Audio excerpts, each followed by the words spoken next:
नमस्कार. नोकर भरती या यूट्यूब चॅनलमध्ये आपल्या सगळ्यांचं स्वागत आहे.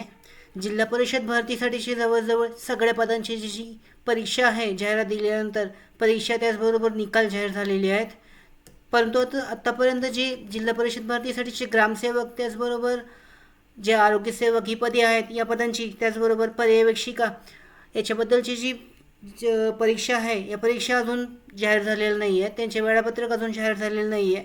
इथे पाहू शकता कनिष्ठ लेखाधिकारी आहे, त्याचबरोबर वरिष्ठ सहाय्यक लेखा, विस्तार अधिकारी सांख्यिकी, विस्तार अधिकारी कृषी, कनिष्ठ अभियंता, कनिष्ठ सहाय्यक लेखा, कनिष्ठ अधिकारी, कनिष्ठ आरेखक, प्रयोगशाळा तंत्रज्ञ, कनिष्ठ सहाय्यक, लघुलेखक उच्च श्रेणी, त्याचबरोबर औषध निर्माण अधिकारी इत्यादी पदांची जी परीक्षा आहे परीक्षा होऊन जवळजवळ त्यांची तात्पुरती निवड यादी, कागदपत्र पडताळणी आणि अंतिम निवड यादीसुद्धा जाहीर करण्यात आलेली आहे.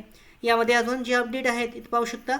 ग्रामसेवकसाठीची जी भरतीची जी शेवटची जी परीक्षेचं वेळापत्रक आहे त्याचबरोबर परीक्षेची तारीख आहे ही अद्यापही जाहीर झालेली नाही आहे.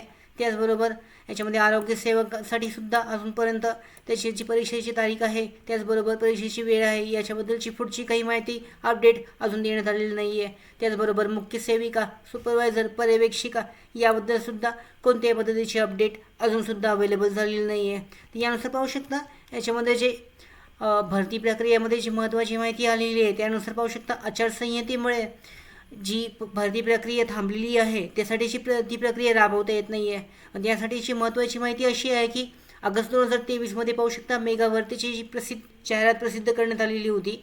याच्यामध्ये छत्रपती संभाजीनगरसाठीची यानुसार जी NHMसाठीची जी भरती होती राष्ट्रीय आरोग्य अभियानांतर्गत यासाठीची पुढची प्रक्रिया आचारसंहितेमुळे थांबवण्यात आलेली होती. यामध्ये काही पदांचे निकाल जे आहेत जाहीर झालेले आहेत, जवळजवळ सगळ्याच पदांचे, आणि या 3 पदांची अजून परीक्षाच्या पुढची प्रोसेस आहे.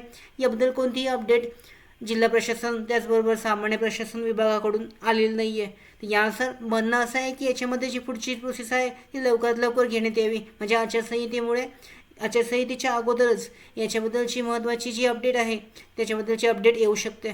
यानुसार पाहू शकता जे एक्झामची पुढची जी प्रोसेस असेल त्याबद्दलची सुद्धा माहिती याच्यामध्ये देण्यात येईल. ZP साठीची जी ग्रामसेवकाची परीक्षा असेल ती जुलै किंवा ऑगस्टमध्ये येण्याची शक्यता आहे, म्हणजे आचारसंहितेच्या अगोदरच जे वेळापत्रक आहे ते जाहीर होऊ शकतं. त्याचबद्दल पुढची जी प्रोसेस आहे ती सुरू केली जाऊ शकते. याच्याबद्दलची जी विस्तारित माहिती आहे ती लवकरच जाहीर केली जाईल. या सध्या तरी आताच्या परिस्थितीमध्ये जे रिक्त पदे आहेत ते भरण्यासाठीची जी पुढची प्रोसेस आहे ती थांबलेली आहे. यानुसार पाहू शकता छत्रपती संभाजीनगर जिल्ह्यासाठी आरोग्यसेविकांची 244 आणि आरोग्यसेवकांच्या 47 पदांसाठी ऑगस्ट महिन्यामध्ये भरतीची जाहिरात देण्यात आलेली होती. त्यानंतर याची पुढची प्रोसेस आहे पेसा कायद्याअंतर्गत भरती न्यायालयाच्या आदेशानुसार थांबवण्यात आलेली होती, आणि त्यानंतरच पुढची जी अपडेट आहे ती अजूनपर्यंत अपडेट अवेलेबल नाही आहे. तर यानुसार लवकरात लवकर जी प्रोसेस आहे ती पूर्ण केली जाऊ शकते, आणि त्याबद्दलचे अपडेट मे महिन्याच्या पहिल्या आठवड्यात येण्याची शक्यता आहे. यानुसार महत्त्वाची माहिती अशी आहे की आरोग्य पर्यवेक्षिका किंवा आरोग्यसेवक हे जी पदे आहेत ही पदांची जी जाहिरात आहे या पदांची जी परीक्षेचं वेळापत्रक आहे, हॉल तिकीट वगैरे मे महिन्याच्या पहिल्या किंवा जूनमध्ये अवेलेबल केलं जाऊ शकतं, जाहीर होऊ शकतं. त्याचबरोबर ग्रामसेवक या पदासाठीची परीक्षा जी आहे ती ऑगस्टमध्ये होण्याची शक्यता आहे. थोडी लांबणीवर जाण्याची शक्यता आहे. ती महत्त्वाची अपडेट ZP साठीची आहे.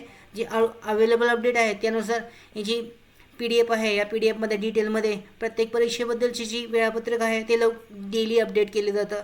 ज्या वेळेला अपडेट येईल त्याबद्दल डिटेलमध्ये माहिती आमच्या यूट्यूब चॅनलवर तुम्हाला देण्यात येईल. तर अशा पद्धतीने ही जी राहिलेली परीक्षा आहेत त्यांच्याबद्दलची डिटेलमध्ये माहिती लवकरच जाहीर करण्यात येईल, डिटेलमध्ये सांगितली जाईल.